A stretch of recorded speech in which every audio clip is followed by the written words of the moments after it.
dia, Bem-vindos salve, ao salve. sinal Bom dia a todo mundo que CL. tá assistindo esse áudio. Graças a Deus, hoje é sexta-feira. CL. Rolê CL. Rolê CL.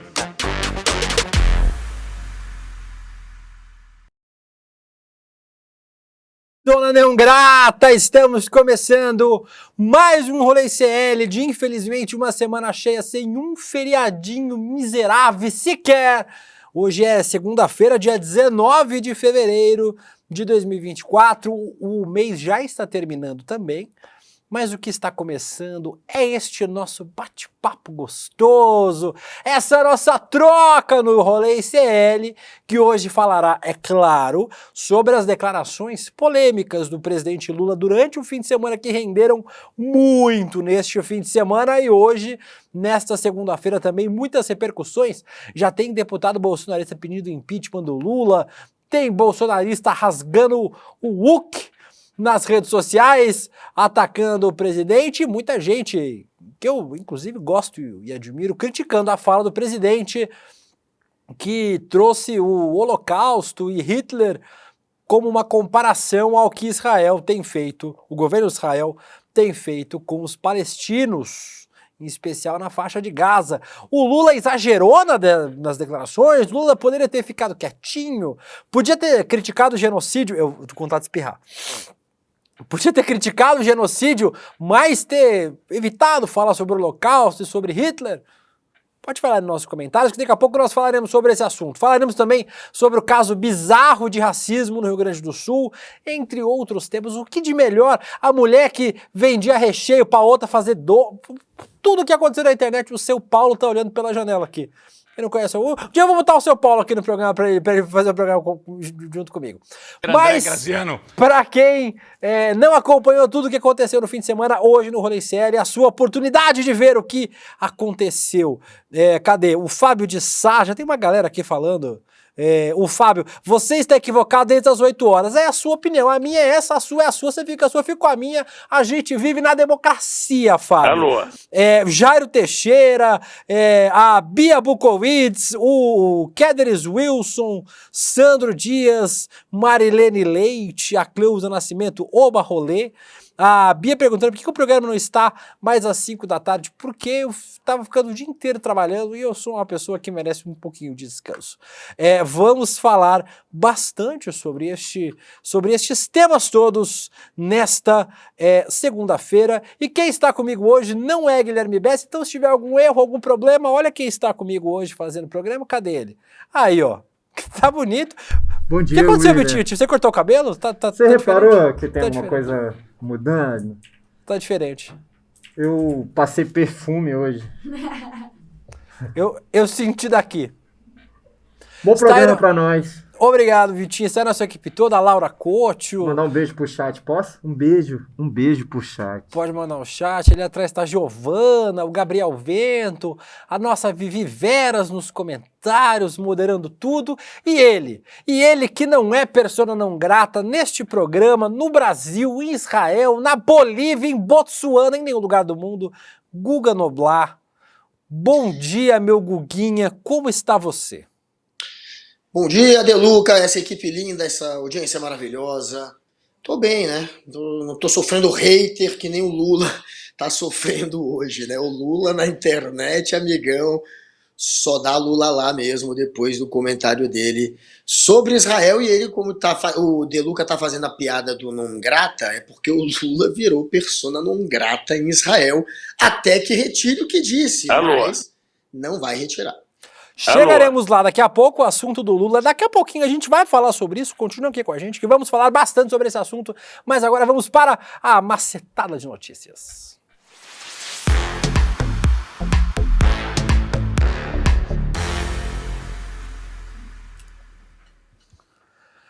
Guguinha e vocês que estão assistindo aqui o nosso Rolê CL, no fim de semana mais um caso lamentável de racismo, uma tentativa de homicídio. O motoboy Everton Guandelli Um homem de 40 anos sofreu uma tentativa de homicídio levando uma facada no pescoço de um homem branco que até agora, curiosamente, não foi identificado. Vamos ver o vídeo, depois eu vou trazer mais detalhes. Você que estava dormindo no fim de semana e não viu esse vídeo nas redes sociais, vai ter o desprazer de ver com a gente agora. Trabalho não começa, filho. Agora pega a faca. Não precisa de pegar assim também. Quem dá errado é ele. Quem dá errado é ele. Dá um milagre, então. Dá uma segurada. Dá um milagre, então. Não, o senhor encosta pra mim, mão na cabeça. Encosta pra mim, mão na cabeça. Encosta pra mim, mão na cabeça. Nossa, por favor.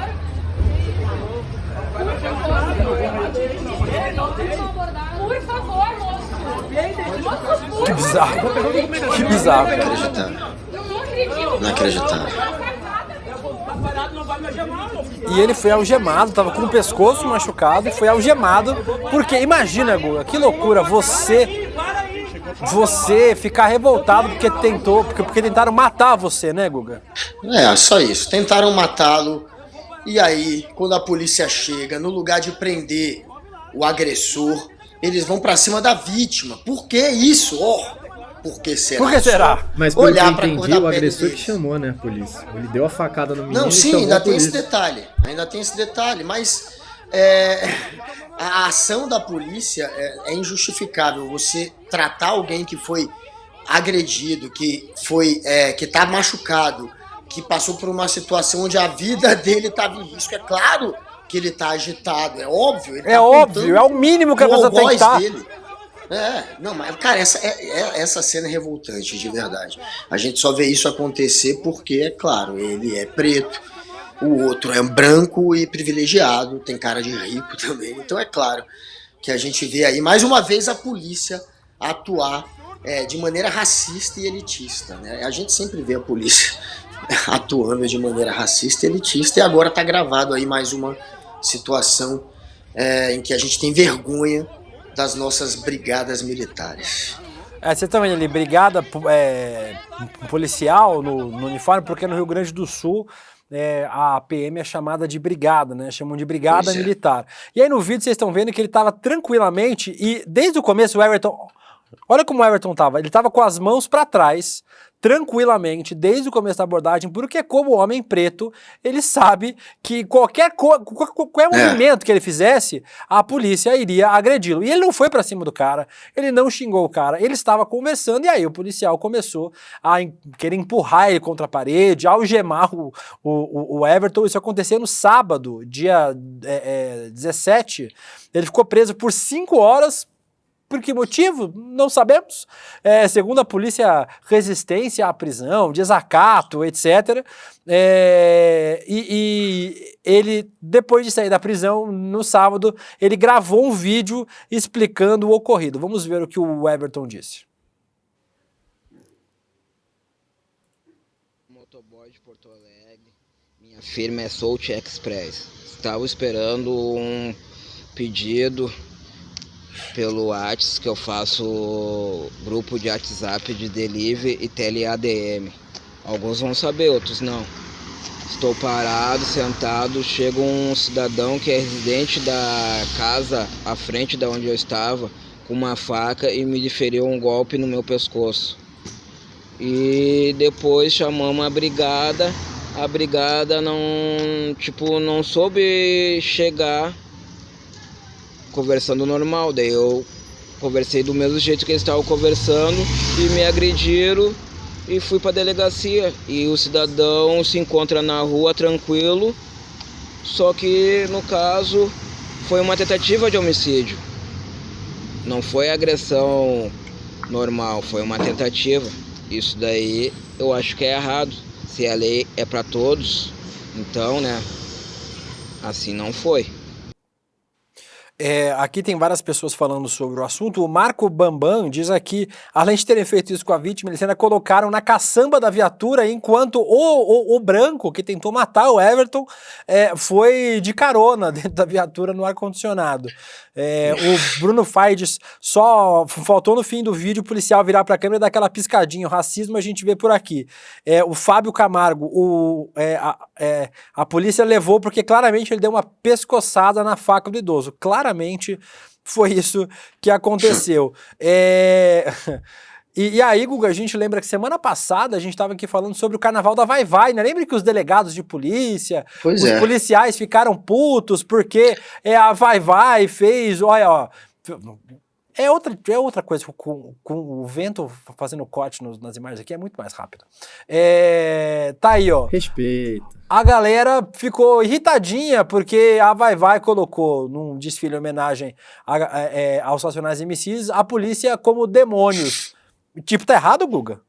Nossa, que vacilo da Vai-Vai, hein? Colocar a polícia do Brasil como demônio, essa polícia que a gente vê que é tão bem preparada. Aí, ó. E aí tem inclusive aí, Guga, a fantasia da Vai-Vai aí, ó. A Vai-Vai tava errada? Aí, perfeito isso, perfeita essa comparação. Uma semana não, ó, por 5 dias depois dessa polêmica da Vai-Vai, em que a extrema-direita se uniu, mais uma vez, para perseguir, linchar e censurar, que o objetivo deles é criminalizar sempre aqueles que são diferentes ou que falam que eles não querem, para depois calar essas pessoas. Eles estão fazendo isso com a Vai-Vai, querem tirar dinheiro da Vai-Vai, querem punir a Vai-Vai, estão perseguindo, estão tentando, mais uma vez, censurar quem eles discordam, no caso a Vai-Vai. E aí agora, 5 dias depois, acontece esse fato aí que prova que a Vai-Vai estava corretíssima em levar esse tema para a avenida. É o que acontece no Brasil. A gente tem uma polícia que aqueles que são preparados, aqueles que são honestos, são heróis, porque ficar no meio de uma corporação falida com tanta gente corrupta também ali no meio e ainda assim conseguir se destacar com um trabalho honesto é porque é herói, e tem policial herói mesmo, que merece todo aplauso. Agora, a Polícia do Brasil é a que mais mata. A Polícia do Brasil, no geral, ela é despreparada, ela age de maneira racista, ela olha para um preto e trata como um possível criminoso, ela olha para um branco, ainda mais um branco que vive numa área nobre, e trata como um patrão deles. Essa é a realidade. A gente viu nesse caso sendo algemado, a vítima, e jogada no camburão, o outro sentado no banco da carona ali, ou no banco do passageiro, e indo de ar-condicionado até a delegacia, porque a população, as testemunhas interferiram. Porque o pessoal ali que estava gravando foi para cima e fez com que a polícia levasse esse outro sujeito. Senão, gente, ele não teria nem sido levado. Ele chegou a subir para o apartamento dele, ele chegou a sair do chamado local do crime, e depois ele desceu de novo e foi levado pela polícia porque a turma aí pressionou, senão nem isso teria acontecido. Imagina se a abordagem tivesse sido feita numa viela escura, 2 da manhã, Guga. Imagina como é que essa abordagem teria terminado. Galera, é isso. Isso é de manhã, isso é à tarde, isso é com pessoas testemunhando e gravando. No escurinho do cinema a gente sabe, né, como é que, no geral, terminam essas abordagens. A polícia não merece, infelizmente, eu fico triste de falar isso, mas a polícia não merece a menor confiança. O governador do Rio Grande do Sul, o Eduardo Leite, determinou a abertura de sindicância sobre essa tentativa de homicídio, disse que vai ouvir as testemunhas precisam ser ouvidas, mas diz que confia na brigada militar.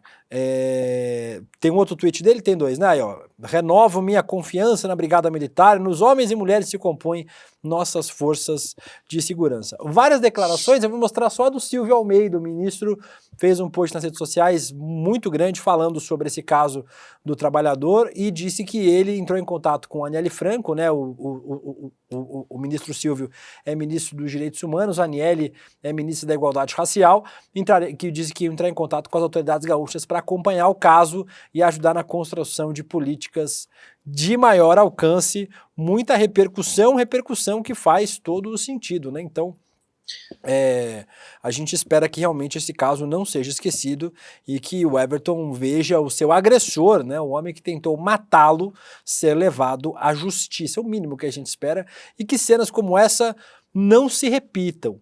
Porém, contudo, entretanto, Guga, a gente deve continuar vendo cenas assim, porque existe gente que acha que racismo não é nada. Vamos falar sobre um programa que você já participou, Guga.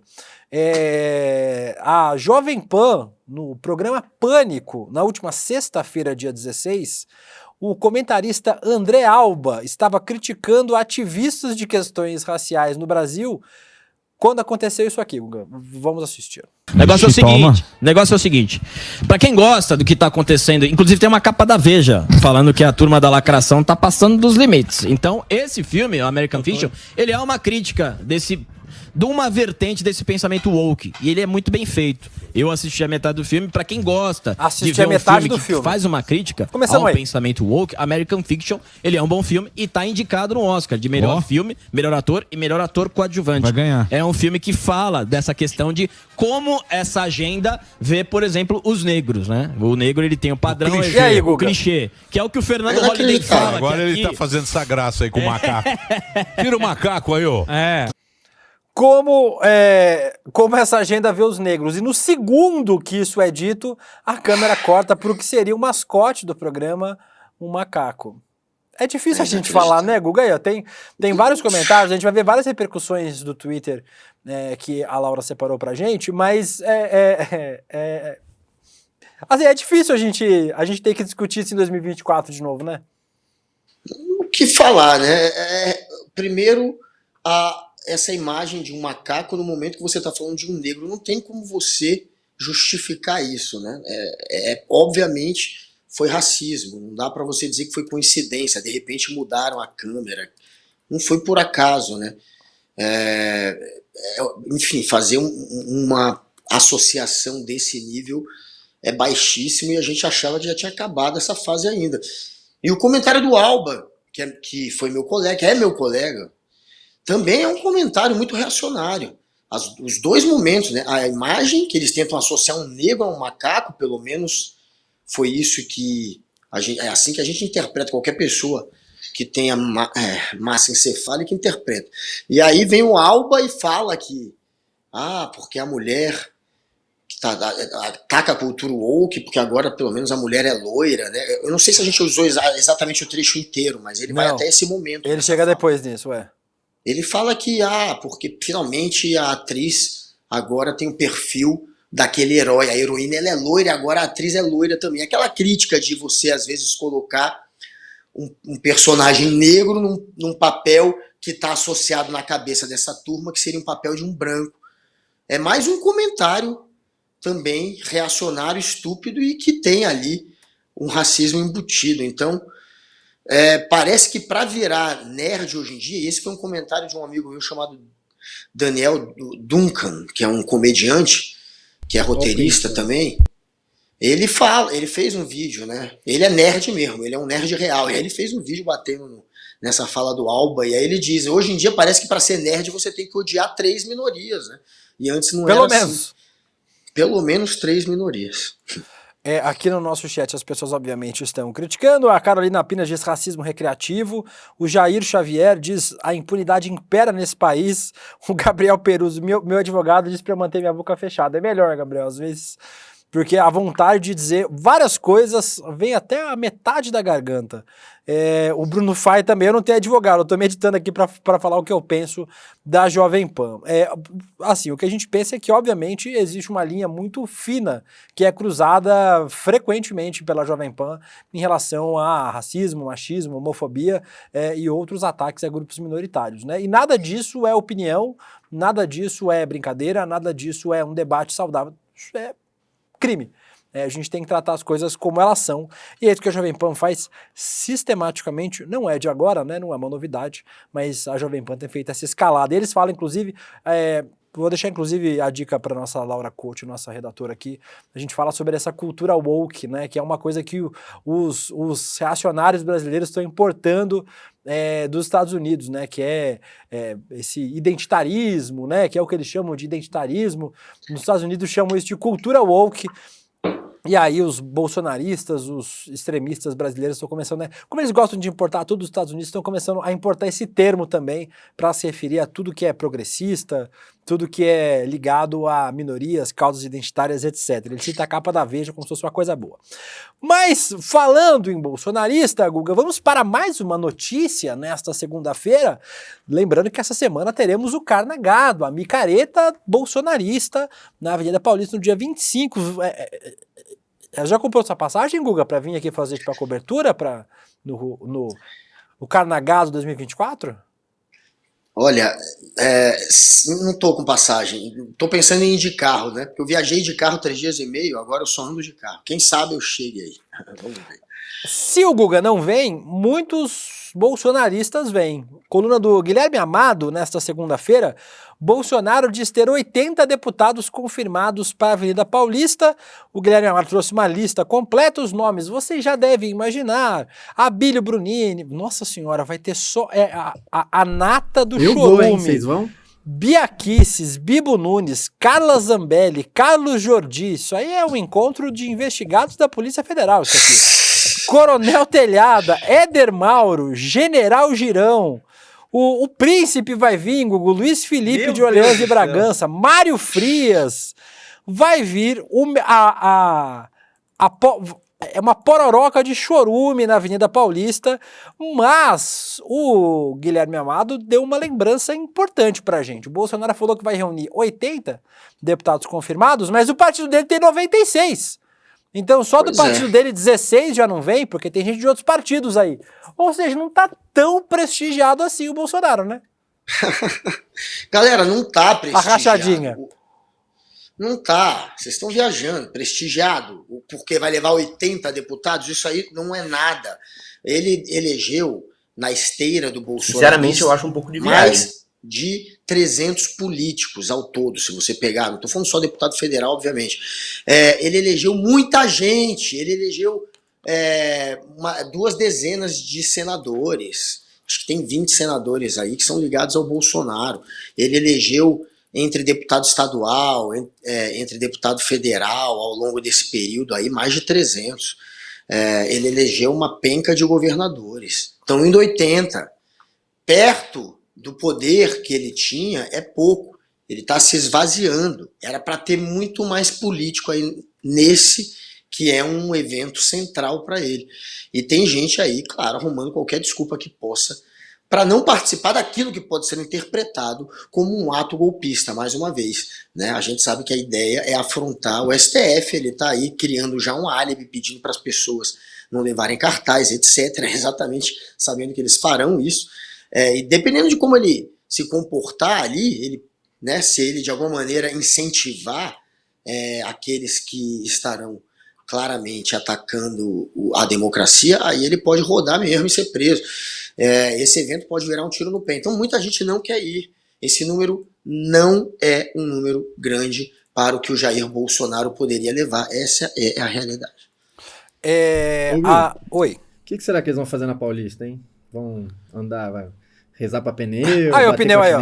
O pneu já tá aí, já. O pneu já tá aí. O pneu vale mais que o Nicolas, cara. Eu acho que o pneu traz mais gente que o Nicolas, por exemplo. Eu acho. Não sei se vocês lembram, mas teve um evento bolsonarista sem o Bolsonaro, mas com o Nicolas e com várias outras personalidades do bolsonarismo.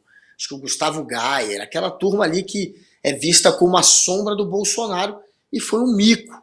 Lá na Paulista também. Se tivessem levado o pneu naquela lá, teria dado mais gente. Ainda só uma engraçadinha, né? A lista de deputados que vão ao alto do Bolsonaro pulou o número 13 na lista de 1 a 80. Que bobagem. Muito bem, parabéns. É uma matéria da Folha de São Paulo, aí, do painel da Folha de São Paulo. Que alegria. E além disso, o governador de Santa Catarina, Jorginho Mello, antecipou a sua voz. A lista dos deputados pulou o número 13. Nossa, pulamos o 13. Parece aquele pessoal que não bota o 24 na camisa porque é número de viado. Sem graça. Deluca. Oi. Peguei aqui o número exato, porque o Thomas Trauman, o jornalista Thomas Trauman, eu gosto muito dele, ele fez um artigo sobre isso, eu achei aqui, o Bolsonaro ajudou a eleger 280 deputados, eu queria só pegar o número exato, 17 governadores, 33 senadores. Olha o número de gente que o Bolsonaro elegeu e só vão ter 80. Muito pouco, mas a gente vai ficar acompanhando lá o que vai acontecer até lá. Pra gente fechar o nosso macetada de notícias, uma notícia do fim de semana que eu achei muito boa, da revista Fórum, falando sobre os argentinos desesperados. Os argentinos estão meio decepcionados com o El Loco Javier Milei governando o país. Eles estão criticando as mídias do Milei, pedindo para que o Lula ajude a Argentina e vire presidente da Argentina. Tem a matéria da revista Fórum aí, a matéria da minha querida socialista morena, da Sinara Menezes, um beijo pra Sinara. Socorro Lula, os tweets dos argentinos desesperados com o lunático do Milei. E a gente separou uns tweets aí, Guga, dessa matéria que a revista Fórum trouxe. Aí, ó. Tipo, nós podemos sequestrar o Lula e colocar ele como presidente da Argentina, diz um perfil. Vamos para mais um. Muito bom. Lula tem a gestão mais fácil da sua história. Todos os dias ele acorda às 6, cumprimenta os cachorros, abre a porta do pátio para eles, faz café, abre o La Nación, olha as medidas que o Milei tomou e faz exatamente o contrário para melhorar a vida do seu povo. Tem mais uns tweets aí. Teoria. Lula se levanta, olha para a agenda argentina e decide fazer exatamente o oposto. E aqui temos o Milei tirando a ajuda das crianças com câncer. Por favor, Lula, estou assim. Ou seja, os argentinos estão levemente arrependidos da escolha que fizeram, né, Guga? Parece, né? Foi rápido demais. Uma semana depois já se arrependeram. É sempre assim, né? Quando a extrema-direita consegue fazer com que alguma ideia deles ou algum político seja o mais votado, as pessoas se arrependem uma semana depois. O Brexit, por exemplo, na Inglaterra, que eles inventaram um caô grande, votaram para a Inglaterra sair, né, da União Europeia, e uma semana depois já tinha pesquisa mostrando que o resultado seria outro. As pessoas já estavam arrependidas. Agora, com o Milei, a gente vê isso também. É muito rápido, né? A decepção, 250% de inflação, o dobro do que estaria acontecendo, né? Se tivesse, enfim, com a perspectiva do governo anterior, que era metade dessa inflação, que também era gigante, mas metade. O Lula, eu não sei se vocês lembram, se alguém puder procurar, vocês procurem, que eu não vou conseguir ficar procurando isso agora, mas o Lula, eu me lembro que teve algum ano, quando o Lula era presidente aqui do Brasil, em outro mandato ainda, que fizeram uma pesquisa na Argentina que mostrava que o Lula seria eleito presidente da Argentina. O Lula estava com a moral tão grande, a popularidade do Lula era gigante no Brasil, mas era gigante na Argentina. E aí eu me lembro que eu ficava impressionado com essa história de que o Lula poderia ser eleito presidente da Argentina. A moral dele lá era maior do que a moral dos políticos argentinos. E pelo jeito ele vai voltar até essa imagem aí em breve lá na Argentina de novo, com o Milei desgraçando aquele país, infelizmente.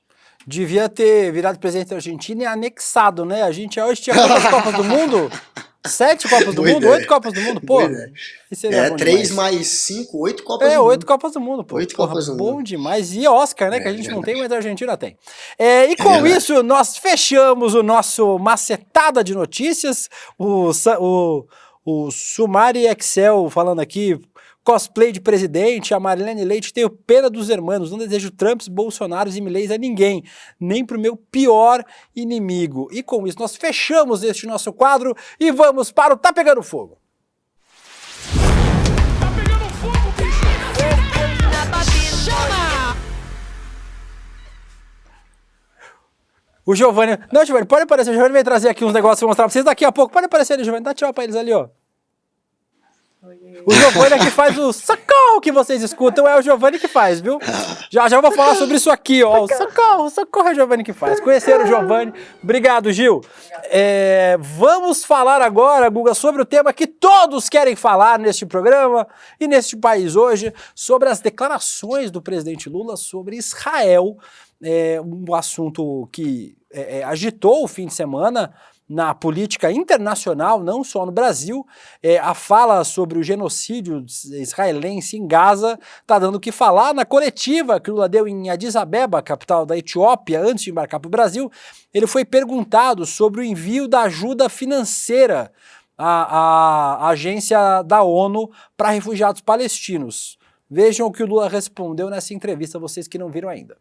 Eu fico imaginando qual é o tamanho da consciência política dessa gente e qual é o tamanho do coração solidário dessa gente que não está vendo que na faixa de Gaza não está acontecendo uma guerra, mas um genocídio. De que não é uma guerra entre soldados e soldados, é uma guerra entre um exército altamente preparado e mulheres e crianças. Sabe o que está acontecendo na faixa de Gaza com o povo palestino? Não existe nenhum outro momento histórico. Aliás, existiu quando Hitler resolveu matar os judeus. André Graziano. O Lula estava numa viagem de 5 dias no continente africano, né? Passou pelo Egito e pela Etiópia. E precisa lembrar que desde o início desse conflito, né, da agudização do conflito, né, já que o conflito é desde a criação do Estado de Israel, 28 mil pessoas já morreram, segundo o Ministério da Saúde do Hamas. O Hamas matou 1.200 pessoas e sequestrou 242 pessoas no dia 7 de outubro do ano passado, quando este conflito começou. E aí, Guga, as declarações do Lula, obviamente, caíram muito mal em Israel, né, e um dos defensores do Estado de Israel, do governo de Israel, para ser mais preciso, né, o governo de extrema-direita do Benjamin Netanyahu. O governo de Israel convocou o Frederico Duque Stradamayer, que é o embaixador do Brasil em Israel, que já deu entrevista aqui pra gente no ICL, inclusive, e disse que fará uma dura repreensão ao que disse o presidente Lula, e também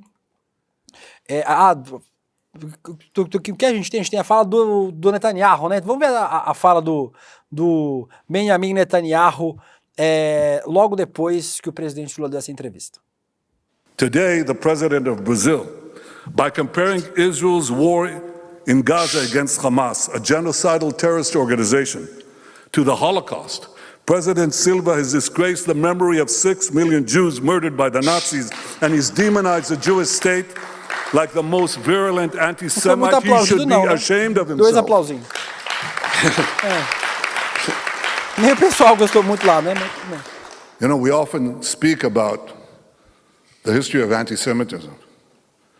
And we say, how could those lies that were leveled against the Jewish people, these extraordinary falsifications, these unbelievable diatribes that had no basis in fact, how could they have been believed by so many? But that's exactly what's happening today in the case of Israel. Voz de narrador, né? E aí, Guga, depois disso, o chanceler de Israel, o Israel Katz, o nome dele é Israel, que curioso, disse: não esqueceremos nem perdoaremos. Em meu nome, em nome dos cidadãos de Israel, digo ao presidente Lula que ele é persona non grata em Israel até que ele retire o que disse. Antes de ver as reações, Guga, queria te ouvir sobre a fala do presidente Lula, muito polêmica, né? Acho que na esquerda, no campo progressista, meio que uma unanimidade em relação ao que o Lula falou. Queria ouvir o que você pensa. Lula acertou, errou o tom, disse o que tinha que ser dito? O Lula acerta quando compara o que está acontecendo ali a um genocídio. São 30 mil pessoas que morreram num tempo tão curto, né, de guerra. 70% são mulheres e crianças. Então, cerca de 20 mil desses que morreram são crianças e mulheres. É claro que o Lula acerta quando aponta para a assimetria da guerra, para esse horror que está acontecendo, o maior exército mais preparado, mais rico do Oriente Médio, contra um bando, né? Um grupo que não dá para se comparar ao poderio desse exército. Então, fazer esse tipo de comentário, sim. Agora, no momento em que ele coloca na mesma balança do nazismo o que está acontecendo, aí é claro que ele abre espaço para crítica, porque, de fato, o que o nazismo fez não é comparável, pelo menos por hora, ao que está acontecendo. Não dá. Ali foi um assassinato sistemático de judeu, como de fato aconteceu, de preto, de gay, de cigano, enfim. Ali eles perseguiam, eles tinham como uma ideologia o racismo e o ataque aos outros grupos étnicos de maneira sistemática. Enfim, não é exatamente isso. Você tem um genocídio que você pode comparar com outros genocídios, talvez, mas não com o que aconteceu com a Alemanha nazista ali na Segunda Guerra. Então, ele acabou dando pano para manga. E aí você vê que a extrema-direita está surfando em cima. A extrema-direita estava caladinha, boa parte dela estava dentro do armário de novo. Não estavam apoiando em peso esse ato do Bolsonaro como se esperaria, e agora talvez essa fala do Lula está servindo de combustível até para alimentar esse ato bolsonarista do dia 25. Então, faltou pesar bem as palavras nesse momento. Ele acertou em boa parte desse discurso, tá? Ele condena o Hamas como um grupo terrorista, ele ataca o que está acontecendo ali na guerra, ataca Israel como um país que está cometendo um genocídio, e aí na hora que ele compara isso com o nazismo, é claro que aí ele abriu espaço para crítica.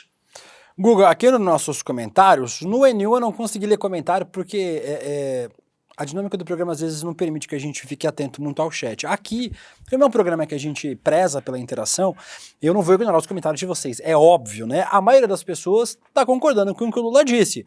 A Ione Ribeiro falou, Lula fez o que devia ter sido feito. A Ana Decloete disse, eu gostei muito do que o Lula jogou a porcaria no ventilador, alguém tem que colocar o Netanyahu no lugar dele. A vovó preocupada, Lula acerta o gol, a mídia só se faz de besta. Mas eu vou dizer um negócio, gente, eu não tenho medo de dar opinião. Se eu tivesse medo da opinião, eu era padeiro, não jornalista. Eu tô aqui para dar minha opinião. O Guga também, a gente pode ter opiniões divergentes das de vocês. E é uma coisa que eu sempre noto no nosso chat, e eu queria que vocês pensassem sobre isso. Às vezes, a gente fica preso a uma única opinião como se fosse verdadeira e para de ouvir as opiniões das outras pessoas. O Guga concorda com quase tudo que o Lula disse e eu também. De manhã eu disse a mesma coisa. O Lula abriu uma crise internacional, ele escolheu fazer isso, né? Não que Israel importe muito no cenário internacional, não que seja uma grande potência que tenha muito peso, mas Lula escolheu abrir uma crise internacional e uma crise doméstica. Ele fez uma opção por abrir uma crise. Os motivos que levaram o presidente a escolher abrir uma crise, a gente vai descobrir nos próximos dias, e os impactos dessa crise também no nosso, tanto externamente quanto nacionalmente. É óbvio que o que acontece na Palestina é um genocídio. Isso ninguém duvida. O Lula diz isso há muito tempo, a gente concorda, eu concordo, o Guga concorda, todo mundo, você que está assistindo aqui o programa, acho que concorda também. O que eu falei de manhã e vou repetir agora, talvez de forma um pouquinho mais longa, é que esse tipo de comparação não ajuda a dar a dimensão do que está acontecendo hoje na Palestina. São fatos históricos distintos. Outros, e há uma incorreção também do Lula de dizer que a gente não viu nada parecido. O Congo, por exemplo, atacado, colonizado pelos belgas, o Congo passou por um processo de genocídio. Os armênios passaram por um processo de genocídio com uma população muito menor, que matou quase 1,5 milhão de pessoas. A gente viu vários processos de genocídio na história. Comparar esses processos, e em especial o nazismo, em especial o Holocausto, que foi um tipo muito específico de genocídio, né? Onde as pessoas eram colocadas em câmaras de gás, eram colocadas para serem assassinadas sequencialmente em paredões. É um processo muito diferente. Eu acho que colocar essas coisas em paralelo não ajuda a gente falar na gravidade, e é muito grave, muito drástico o que está acontecendo hoje e desde o começo desse conflito na Palestina, em especial na faixa de Gaza. Minha opinião, a opinião do Guga, vocês dão de vocês, eu vou ler de vocês aqui também. Então a gente pode concordar e discordar de algumas coisas aqui no programa, mas obviamente eu respeito a opinião de vocês e quero que vocês respeitem também a minha e a opinião do Guga e de todos os nossos convidados aqui no programa. As repercussões, Guguinha, como nós falamos, foram muito grandes nas redes sociais todas, né, em especial no campo bolsonarista, que, como você falou, ficou em polvorosa por conta das declarações do Lula. Já teve bolsonarista pedindo, inclusive, o impeachment do Lula, né? A Bia Kicis que fez, acho que foi quem protocolou, mas a gente tem aí o vídeo do Marcel Van Hatten falando do impeachment, que a gente não vai ver inteiro, porque eu não vou fazer vocês ouvirem na hora do almoço o Marcel Van Hatten por mais de 1 minuto. Mas vamos ouvir só um pouquinho do pronunciamento do Marcel Van Hatten sobre o impeachment do Lula. Nesta senda, e é por isso que não somente eu, como vejo aqui também meu colega de bancada, deputado Gilson Marques e tantos outros parlamentares de vários partidos diferentes, assinamos esse processo de impeachment. E pedimos agora à população brasileira, todo apoio já demonstrado por meio das redes sociais, da forma mais presencial possível. Povo na rua e impeachment do Lula. Sem dúvida nenhuma, vai dar certo. Esta é a saída pode confiar. do Brasil. Não, Já ouvimos o Marcelo Barrata. porque o governo da Não, vingança já ouvi e do muito tempo. ressentimento Pode tirar o Barrata, já pode tirar. mostrou aqui Vai, mesmo. tira. Pode tirar. Fala muita bobagem. Para espalhar amor pelo Brasil. Gente, se vocês Não, estão mas ouvindo ele- aí, pode tirar o Marcel, gente, pode tirar. Tira, pô. A Tira. voz dele é irritante. É pra tirar, não pode deixar ele sozinho. Pode tirar o Marcelo Van Hatten. Já falou muito do Marcelo Van Hatten. E aí, os bolsonaristas todos também falaram. Vou mostrar na sequência. O Ciro Nogueira disse que a comparação do Holocausto, a reação, o Holocausto é incomparável, não pode ser naturalizado. Não foi isso que o presidente Lula fez, ele não naturalizou o Holocausto, né? Então, sejamos justos. Em nome dos brasileiros, pedimos desculpa ao mundo e a todos os judeus. Em nome meu, não, né? Meu, você pede o seu aí. A Bia Kicis também falou que a culpa são dos assessores do Lula, também é uma das pessoas que está encabeçando esse processo de impeachment, e a Carla Zambelli foi quem fez o pedido, fez a acolhida de assinaturas para esse processo aí. A Carla Zambelli, que não devia nem ser mais deputada, né, Guga? Não sei porque essa mulher estava fazendo como deputada ainda. A Carla Zambelli não devia nem ser mais deputada, quanto mais está protocolando Pelo amor de Deus. impeachment. E aí outros... Tratou o hacker essa. Exatamente. Só isso. Outras repercussões. Aí tá aí as assinaturas que foram colhidas por impeachment do Lula, que não vai prosperar, a gente sabe, né? Mas o bolsonarismo vai fazer o seu desesperinho. E aí, duas repercussões também que foram muito polêmicas. O Luciano Huck, lamentando o posicionamento do Lula, diz que o que aconteceu em Gaza é uma tragédia, mas que a guerra de hoje não é remotamente parecida com o Holocausto, e pediu para o Lula repensar a posição, etc. E outra que foi muito criticada é a pré-candidata a prefeita de São Paulo e deputada federal, a Tabata Amaral, lamentando o comentário do presidente Lula, precisamos de cessar fogo e tal, mas que a comparação alimenta o ódio e nos afastam do fim da tragédia. E aí, teve muita gente respondendo também esse tweet da Tabata Amaral. O deputado Rogério Correia fez uma das respostas aí, ó. Me permita polarizar com você. O assassinato diário de crianças e mulheres desarmadas é imperdoável, principalmente ao povo judeu que tanto sofreu nas mãos de Hitler, um populista de ultradireita. Netanyahu, populista de ultradireita, não tinha o direito de expor Israel dessa forma. Os judeus de esquerda também fizeram uma resposta à Tabata, lembrando que eles não estão do mesmo lado, né, que eles abrem mão do lamento, e aí os deputados de esquerda também falaram sobre o assunto. Então tem um tweet do Paulo Pimenta, que vocês estão vendo aí, falando sobre os números desse conflito. A Glaze fez um post também muito longo, né, gente? Mesmo sendo no Twitter, esse conflito não pede tweets de 280 caracteres, né? É um assunto muito complexo para a gente falar num tweet só. A Glaze falou, mas eu queria ler o tweet da Sâmia, que para mim é um dos melhores que foi feito sobre esse assunto. Ó. A declaração do presidente Lula sobre o genocídio promovido por Israel contra a Palestina foi corajosa e necessária. Netanyahu, o primeiro-ministro israelense de extrema-direita e agente do apartheid, agora tenta chantagear e ameaçar o governo brasileiro porque sabe que a posição do Brasil tem peso e repercussão internacional. São milhares de mortes, com a maioria de mulheres e crianças palestinas, com flagrantes crimes de guerra, incluindo bombardeios a hospitais. Mais do que nunca, o Brasil precisa romper relações diplomáticas com Israel. Tem muita gente defendendo essa posição, né, Guga? Mas é uma medida muito extrema que o Brasil toma em raríssimas oportunidades, né? Romper laços diplomáticos com qualquer país. Vamos lembrar que o próprio Bolsonaro não rompeu laços com a Venezuela, com Cuba, com China. Exato. O Milei tinha prometido fazer na Argentina, com a China não fez, com o Brasil não fez. É um gesto muito visto de forma muito agressiva nas políticas entre dois países, né? Pois é, o Brasil tem relação diplomática até com o Hamas, que é quem comanda a faixa de Gaza.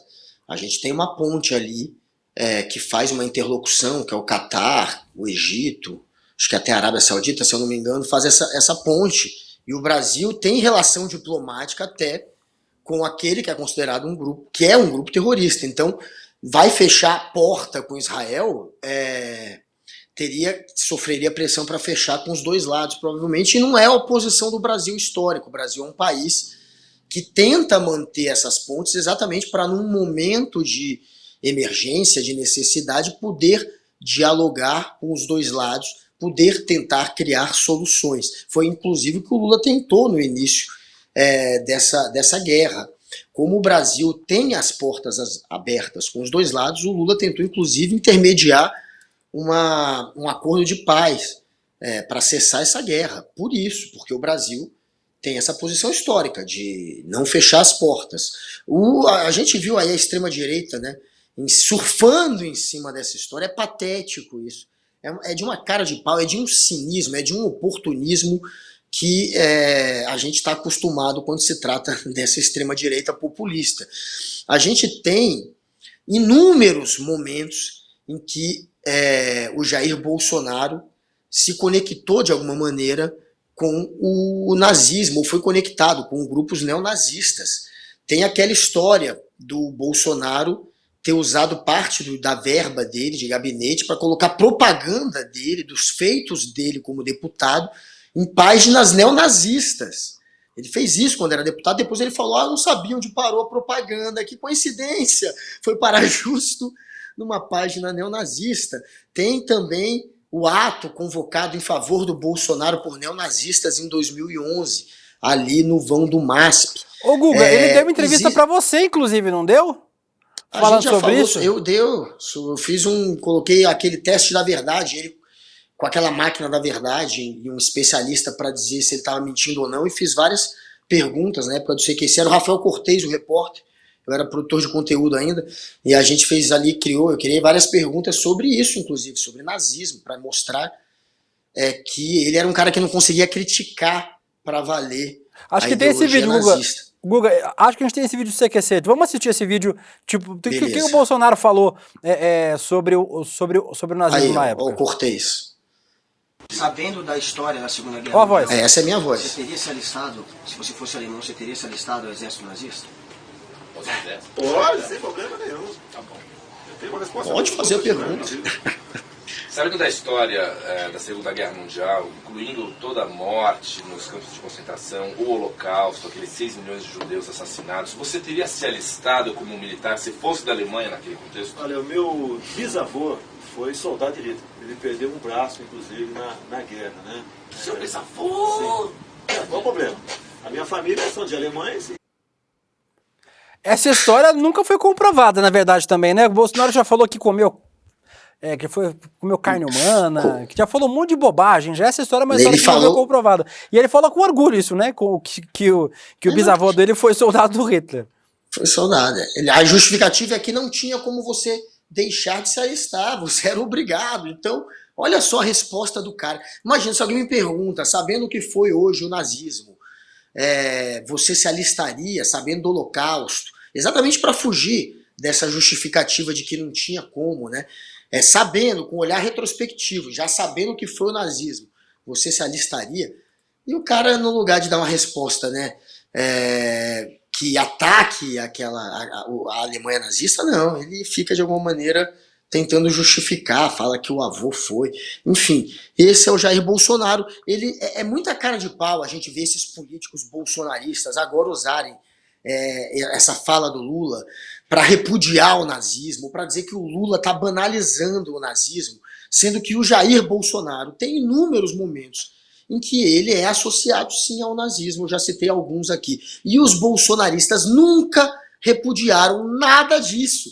Não repudiaram também quando o Flávio Bolsonaro, no ano passado, durante a CPI do 8 de janeiro, ele vai lá e compara a prisão do 8 de janeiro, a prisão dos golpistas, ao nazismo. A gente tem esse vídeo, peraí, É ridículo. Olha a gente isso tem aí. esse aí, vamos ver. Esse a gente tem. As prisões das milhares de pessoas nos dias 8 e 9 de janeiro foram feitas nos moldes nazistas.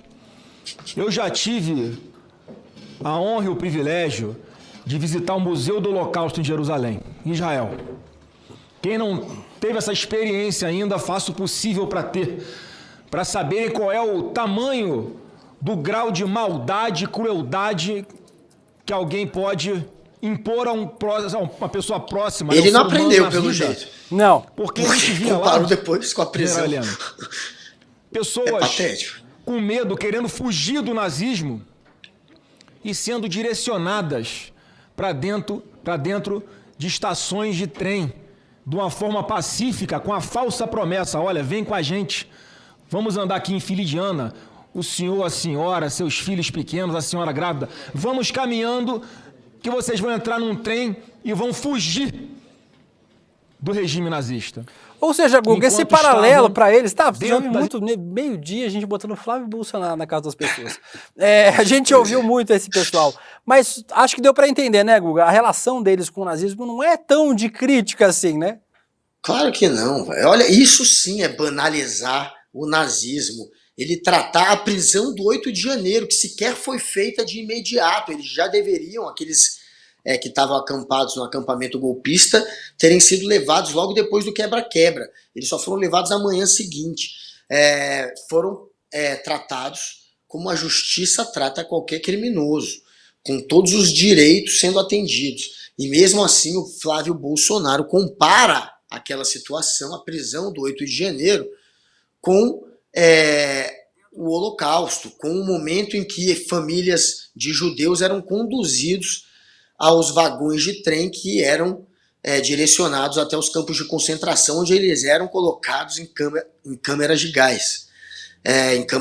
Então é claro que isso é patético, é claro que isso sim é banalizar o Holocausto, banalizar o nazismo. E você não vê, você não viu e você nunca verá os bolsonaristas criticando, repudiando isso. A gente vê um bando de oportunistas sempre procurando qualquer argumento para poder dar chilique contra o Lula, e a gente está vendo de novo. Com isso, nós fechamos aqui o nosso Tá Pegando Fogo, mas eu queria aproveitar que vocês estão aqui, eu tenho um pedido para vocês. Tem quantas pessoas vendo aqui agora? Um pedido, quase 6 mil pessoas vendo. Eu queria fazer um pedido para vocês que gostam deste programa, que gostam de mim, gostam do Guga, gostam da gente. Eu vou falar agora sobre o que a gente teve ontem aqui no ICL, sobre o encontro histórico do Eduardo Moreira com o Renato Freitas. O Renato ensinou muito pra gente sobre a luta da periferia no Brasil, a importância de fazer essa voz ser ouvida. Ela foi ouvida aqui ontem, muita gente participou dessa baita aula, e para que você ajude a gente a entender, continuar essa conversa juntos, eu queria convidar vocês para fazerem parte da comunidade do ICL. Virando membro do ICL hoje, você pode conferir a nossa websérie exclusiva, tá aqui a chamadinha aqui do lado, com o Renato Freitas, que foi lançada neste domingo, sobre a luta do deputado Renato Freitas.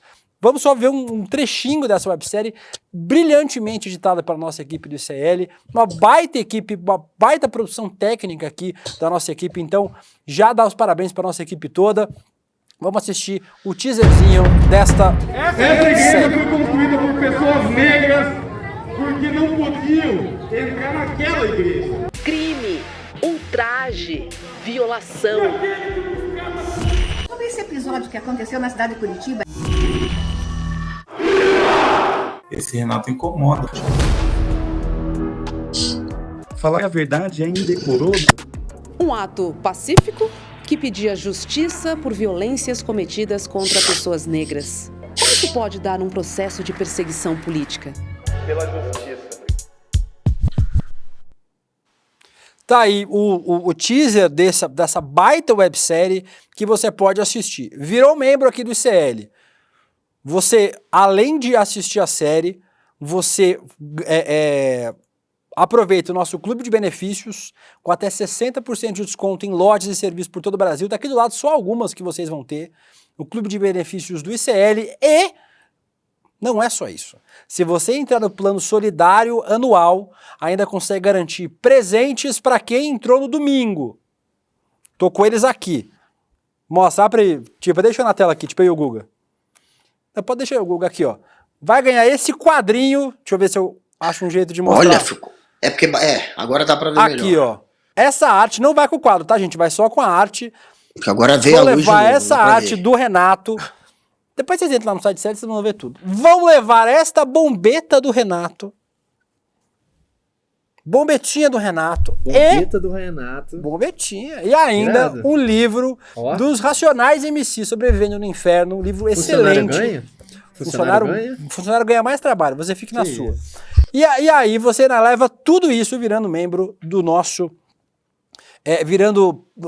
membro do ICL com um plano solidário anual. Além disso, se fosse bobagem, você tem acesso a todos os cursos do ICL. mais de 200 cursos de muitas áreas com os maiores especialistas do país. Então, vire membro. Quem virar membro, fala membre aqui no nosso chat. A gente tem que bater meta aqui na firma, então faltam duas pessoas para bater o número de inscritos que a gente quer bater hoje aqui no Rolê CL. Então, tá aí, roleicl.com.br, usando este link. Faltam duas pessoas, gente. Tem 6 mil vendo, duas pessoas virando membro aí, ó. roleicl.com.br para vocês virarem membros aqui do nosso Instituto Conhecimento Liberta e fazer este programa continuar acontecendo. Se eu vou falar, lá no Desperta vem demais, vamos deixar só o Desperta girar o rolê. Vocês querem que isso aconteça? Não quero que isso aconteça. Então, vire membro aí, roleicl.com.br para virar membro do nosso Instituto Conhecimento Liberta. Tem tempo de mais alguma coisa, Laura? Já estouramos. 5 minutos, vou mostrar só o melhor que você não viu para a gente ir nesses 5 minutos. Vai!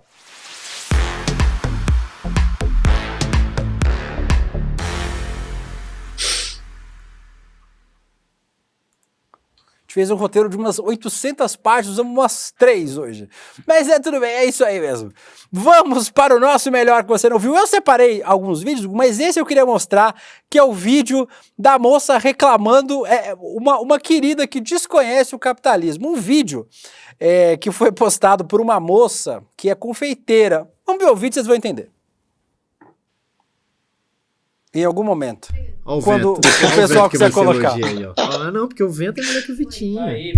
Aí, ó. Bora lá. E aqui uma bacia de branquinho cremoso. Pra uma cliente minha que tá comprando os meus recheios, ela diz que ama os meus recheios. E eu tô vendendo pra ela o recheio pronto. Essa bacia aqui, por exemplo, menor, eu tô vendendo a R$100 de brigadeiro. E essa daqui, que é um pouco maior do que a de brigadeiro, R$150. Tá, beleza, R$250 aqui, né? Só que eu tô comecei a achar estranho. Porque, tipo assim, toda semana, agora essa semana, ela pediu todos os dias uma bacia de cada dessa. Fui lá pesquisar. Ela tá fazendo doce, vendendo doce. Com os meus recheios. E aí, essa encomenda dela de amanhã que tá aqui. Ué? Eu não vou dar pra ela. Aí ele vai vender pra amanhã. Eu juro que eu não entendo isso. Peraí, eu não entendi, Will. Peraí, ela tá fazendo recheio de doce. Ela vendeu pra uma mulher. A mulher pegou o recheio dela e fez o doce com o recheio dela. Pra vender. E ela ficou brava? Ela ficou brava, não quer vender pra mulher. Aí tem os tweets, as repercussões nas redes sociais, que ela não conhece. Olha, imagina se a Nestlé descobre que ela tá usando leite moça pra fazer recheio. Tem outros. Vamos ver os outros. Imagina a vaca descobrindo que a Nestlé usa o leite pra fazer o leite condensado. A vaca não vai mais dar o leite. Imagina a Honda descobrir que tem gente usando as motos dela pra trabalhar de entregador de iFood. Ou seja, assim, achou que ela tava comendo 2 ou 3 bacias de recheio por dia. Ela tava em coma diabético. Se a minha tivesse comendo 3 bacias de recheio por dia, aí ela descobriu que a minha tava fazendo pra vender pra fora. Mas se, Guga, eu comprei, eu faço o que eu quiser com o negócio, não é verdade? Claro, é o capitalismo. A moça ficou revoltada com isso, Guga. É possível. Caraca, ela conseguiu uma cliente diária. Diária de 2 negócios, R$300 só da mulher. 350 por dia só de uma cliente. Ela garantiu uma grana por mês e ela tá abrindo mão disso. Porque eu também, cara, isso eu não entendi. E eu fiquei com pena, de verdade, da mulher que tava comprando os recheios. Porque ela provavelmente já tem um monte de encomenda pro dia seguinte que ela vai ter que deixar de entregar simplesmente porque essa daí tá fazendo birra, não sabe fazer negócio. Pirou, não entendi. Eu não entendi isso também. E eu fiquei realmente me colocando na pele da mulher que estava aguardando os recheios e que não vai receber, coitada dela. Os recheinhos de brigadeiro. A gente tem tempo de mais uma, Laura? Ou não? Mais uma? Acabou? Não tem? Acabou, então acabou. Mandaram terminar o programa. E com isso eu vou aqui pegar uma colher, como diz Caio Marinato, aqui da nossa equipe, e comer uma bacia de recheio de brigadeiro. Jeito certo, né, de comer. Um beijinho para você. E amanhã estamos aqui de volta no nosso Rolê CL. Até amanhã, meu querido De Luca. Ó, esse aí é seu daqui a pouco, com a colher na boca. É isso. Amanhã tem mais esse docinho de coco, que é o De Luca. E essa pessoa que ácida, azeda, talvez, que sou eu, a partir das 11h30. Talvez Vitinho de novo, né? Se o Bessa não inventar de novo. O Guilherme falou que não vem mais, que talvez, tanto faz. Ele faz o que quer. Ele faz o que quer. Patrão é isso, mas eu tô patrão aqui. É isso. Eu tô aqui, eu e o Deluca. É o que importa, Guguinha. Beijo pra você, beijo Vitinho, Veto, Vivi Veras, quem mais que eu esqueci? Laura Couto, todo mundo na nossa equipe. E beijo pra vocês também. Amanhã estamos de volta a partir das 10h30, 11h30 da manhã aqui no nosso Rolê ICL. Beijo, gente. Tchau, fui. Essa igreja foi construída por pessoas negras porque não podiam entrar naquela igreja. Crime, ultraje, violação. Sobre esse episódio que aconteceu na cidade de Curitiba. Esse Renato incomoda. Falar a verdade é indecoroso. Um ato pacífico que pedia justiça por violências cometidas contra pessoas negras. Como isso pode dar um processo de perseguição política? Pela justiça.